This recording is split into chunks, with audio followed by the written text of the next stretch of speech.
Hai guys, jumpa lagi masih di Anissa Lawyer Channel. Kali ini kita cerita sedikit tentang pengalaman Ibu Anissa untuk sebuah kasus yang menurut saya agak langka lah ini. Tapi sebelum di sana, jangan lupa like dan subscribe tetap bagi yang belum, yang sudah. Terima kasih banyak guys. Oke, langsung saja kita ke orangnya. Jadi Anissa mungkin bisa cerita sedikit pengalaman saat menangani satu kasus yang saya dengar ini bikin pusing keliling ya. Terus satu kasus langka yang jarang terjadi, tapi ini ternyata terjadi juga akhirnya. Masih seputar perceraian, guys. Kasus yang paling banyak terjadi di Kota Sampit. Oke, bisa cerita. Assalamualaikum warahmatullahi wabarakatuh. Sebelumnya saya ingin menyapa dulu teman-teman ya yang berada di seluruh Indonesia.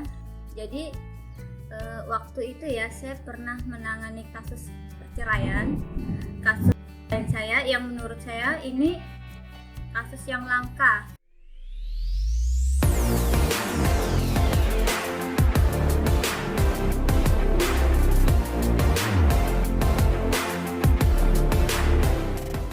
Ya, alias unik.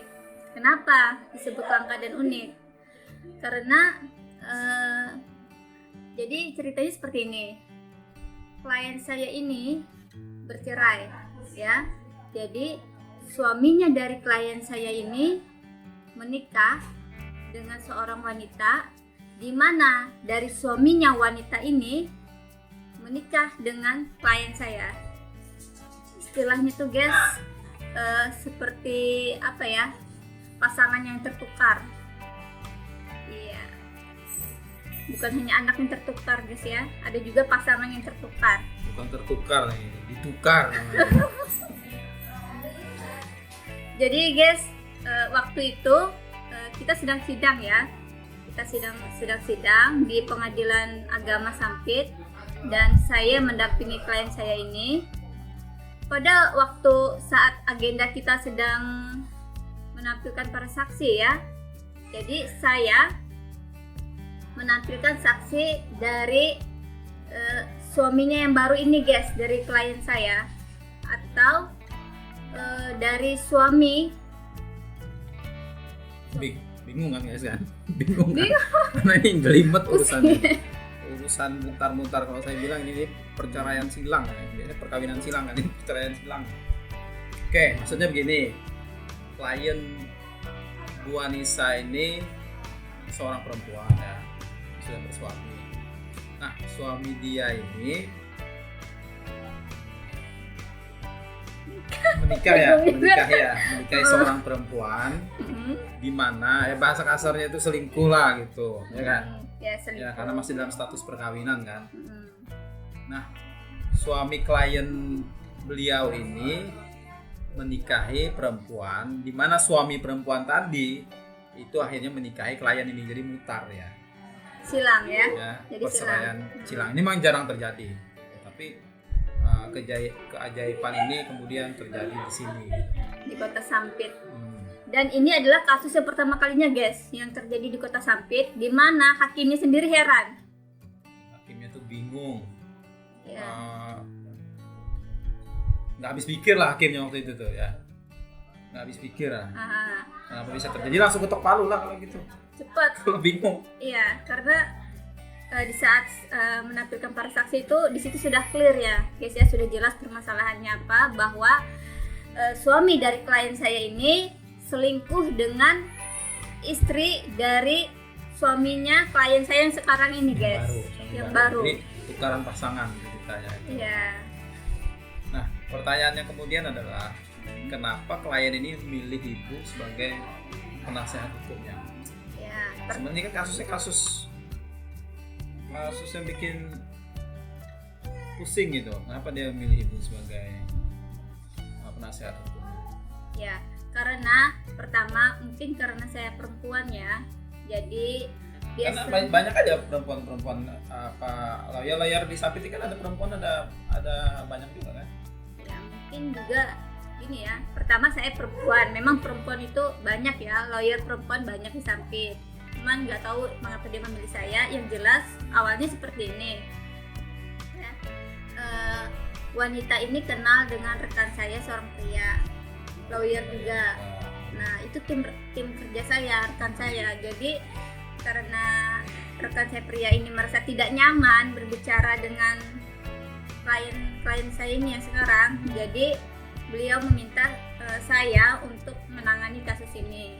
Nah, jadilah seperti itu, saya yang dipilih untuk mendampingi beliau menggugat di pengadilan, menggugat cerai ya di pengadilan. Karena biasanya kalau perempuan dengan sesama perempuan itu bicaranya dari hati ke hati ya guys. Nah, tidak ada lagi istilah rasa malu, rasa tidak nyaman, rasa tidak enak, atau rasa-rasa yang ingin diberitahu ya, agar rasanya tidak ditutupi kayak gitu. Jadi pas ketemu itu dia langsung cerita, gimana dia cerita? Ya. Jadi dia cerita begini, suami saya sedang selingkuh dengan seorang wanita yang masih menikah ya, yang masih terikat dengan perkawinan dengan orang lain. Nah, sedangkan suaminya ini juga masih terikat perkawinan dengan klien saya ini. Nah, seperti itu. Terus? Jadi karena masih sama-sama dalam terikat perkawinan, maka sang istri ini tidak tahan dengan selingkuhan yang dilakukan suaminya, akhirnya dia menggugat. Nah, setelah dia menggugat suaminya, ternyata suaminya yang digugat ini menikah siri dengan seorang wanita yang dimana wanita ini punya suami, sekarang menjadi suami dari klien saya ini. Seperti itu. Oke, yang jadi pertanyaan kita kadang-kadang itu ya, kenapa kok bisa suaminya perempuan tadi yang dinikahi oleh suami klien ibu itu, kok bisa dia mau menikah dengan klien ibu tadi gitu? Jadi dalam satu waktu kan jadinya?